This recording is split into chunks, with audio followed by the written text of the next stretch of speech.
ഞങ്ങൾ പത്തനംതിട്ട. ഇന്ന് ഇത് പാലിയേറ്റീവ് കെയറിന്റെ പരിശീലന ക്ലാസ് ഉണ്ട്. ഇത് ഞങ്ങൾക്ക് വേണ്ടിയുള്ളതാണ്. ഇത് ഇന്ന് ഇത്രയും ദിവസമായി അധികാരികൾ കണ്ണു തുറക്കുന്നോ ഇല്ലയോ ഇതുവരെ ഇതിനൊരു അനുഭവം വന്നിട്ടില്ല. അതിന് ഞങ്ങൾ പ്രതിഷേധവുമായിട്ട് ഇന്നിവിടെ എത്തിയേക്കുവാണ്. പാലിയേറ്റീവ് കെയർ ക്ലാസ് പരിശീലന ക്ലാസ്സിൽ പോയില്ലെങ്കിൽ ഹാജർ നഷ്ടപ്പെടില്ല. അപ്പോൾ അത് ജോലിയെ ബാധിക്കില്ല? ജോലിയെ ബാധിക്കുമെന്നും ഹാജർ നഷ്ടപ്പെടുമെന്നും ഞങ്ങൾക്ക് അറിയിപ്പില്ല. ഇന്നത്തെ പാലിയേറ്റീവ് ട്രെയിനിങ്ങിൽ പങ്കെടുക്കണമെന്ന് പറഞ്ഞിട്ടുണ്ട്. അതെ, പങ്കെടുത്തില്ലെങ്കിൽ എന്തെങ്കിലും നടപടി ഉണ്ടാകും? അങ്ങനെ പറഞ്ഞിട്ടില്ല. എന്തായാലും സമരത്തിൽ പങ്കെടുക്കാനായിട്ട് വന്നു. ഇതിൽ ഞങ്ങൾ പങ്കെടുക്കുക. മന്ത്രിയുടെ ജില്ലയിൽ മന്ത്രിയുടെ ജില്ലയിൽ തന്നെ കാത്തോട് PHC അപ്പോൾ വർക്ക് ചെയ്യുന്നത് മലേറിയ ഉള്ള സ്ഥലം. ഇന്ന് ഈ പാലിയേറ്റീവ് കെയറിന്റെ പരിശീലന പോണം. ഇല്ല, ഇന്നിപ്പോ സമരം നിൽക്കുവാണ്. പോകാമെന്നുള്ള പ്രതീക്ഷയിലാണ് വന്നിരിക്കുന്നത്. ഒക്കുമെങ്കിൽ പോയിരിക്കും.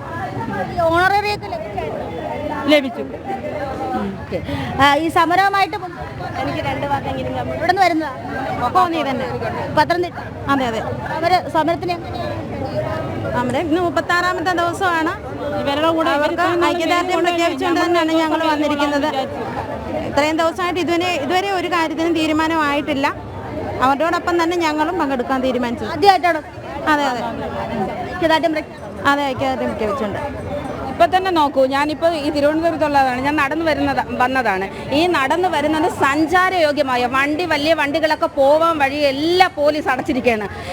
ഈ തിരക്ക് ഇവിടെ ഉണ്ടാക്കുന്നത്, ഇവിടെ ഞങ്ങളിങ്ങനെ സമരം ഉണ്ടാക്കരുതെന്നാണ്. എല്ലാ ചെറിയ വഴികളിൽ നിന്നിട്ട്, എന്ന് വെച്ചാൽ കാറ് പോവാം, ബസ് പോവാം, എല്ലാ വഴിയുള്ള ആ വഴികളെല്ലാം പോലീസ് നിന്നിട്ട് അങ്ങോട്ട് പോകാൻ പറ്റില്ല, അവിടെ ബ്ലോക്കാണെന്ന് പറഞ്ഞ് എല്ലാം മെയിൻ റോഡേ വഴി വിട്ടിരിക്കുകയാണ്. ഇപ്പോൾ എന്തുകൊണ്ട് ഞങ്ങളെ ഭയന്നിട്ട് ഞങ്ങളെ സമരം പൊളിക്കാൻ വേണ്ടിയുള്ള ഇതാണ്. ഇങ്ങനെ ഒരിക്കലും ഇങ്ങനെ ഈ ഉദ്യോഗസ്ഥർ പോലും ഇങ്ങനെ നിൽക്കാൻ പാടില്ല. കാരണം ഞങ്ങളെ അവകാശങ്ങൾക്ക് വേണ്ടിയല്ലേ ഞങ്ങൾ നിൽക്കുന്നത്. ഈ 232 രൂപ മതിയോ ഞങ്ങൾക്ക്? ഇനി ഇവരത് മനസ്സിലാക്കുന്നില്ലേ? ഇത് ഞങ്ങൾ സമരം പൊളിക്കാൻ വേണ്ടി എല്ലാ വഴിയും പോകാന്നുള്ള പോലീസ് അവിടെ നിന്നിട്ട് അങ്ങോട്ട് പോകാൻ പറ്റില്ല എന്ന് പറയുകയാണ്. എന്ന് വെച്ചാൽ ഒരു കുഴപ്പമില്ലാത്ത വഴികളാണ് എല്ലാം. സ്റ്റാച്ചു വഴി എല്ലാം ഞങ്ങൾ സമരപന്തൽ വഴി തന്നെ പോകണമെന്നാണ് അവർ വിചാരിക്കുന്നത്. അതുപോലെ തന്നെ നടക്കുകയും ചെയ്യുന്നു. നമുക്ക് നോക്കാം. അതായത് ഈ സെക്രട്ടേറിയറ്റ് ഉപരോധിക്കുമെന്ന് സർക്കാർ വിചാരിക്കുന്നു. അതുകൊണ്ടാണ് ഈ പോലീസ് ഇത്രയ്ക്ക് പോലീസിന് വിന്യസം. അവർക്ക് ഭയമുണ്ട്.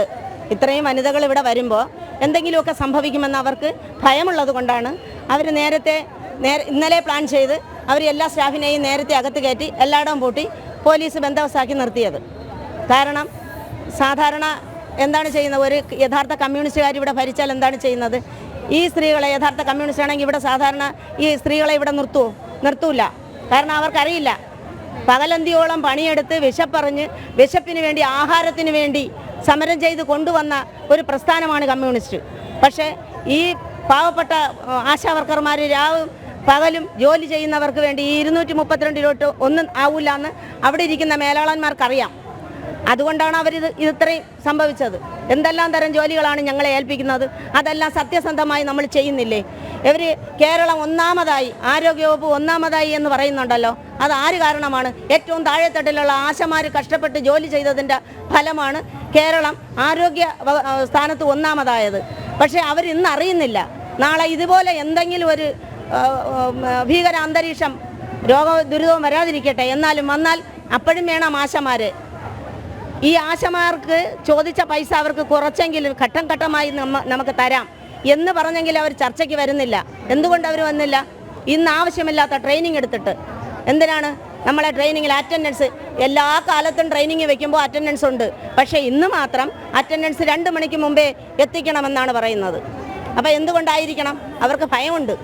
സമരത്തിൽ പങ്കെടുത്ത ആശാ വർക്കർമാർക്ക് ഫെബ്രുവരി മാസത്തെ ഓണറേറിയം ലഭിച്ചിട്ടില്ല എന്ന് സമരസമിതി കിട്ടൂല എന്നാണ് പറഞ്ഞത്. അവർക്ക് കിട്ടൂല. സമരം ചെയ്തവർക്ക് ഓണറേറിയം ഇല്ല, ഇൻസെൻറ്റീവ് ഇല്ല, ഒന്നും തന്നെ ഇല്ല.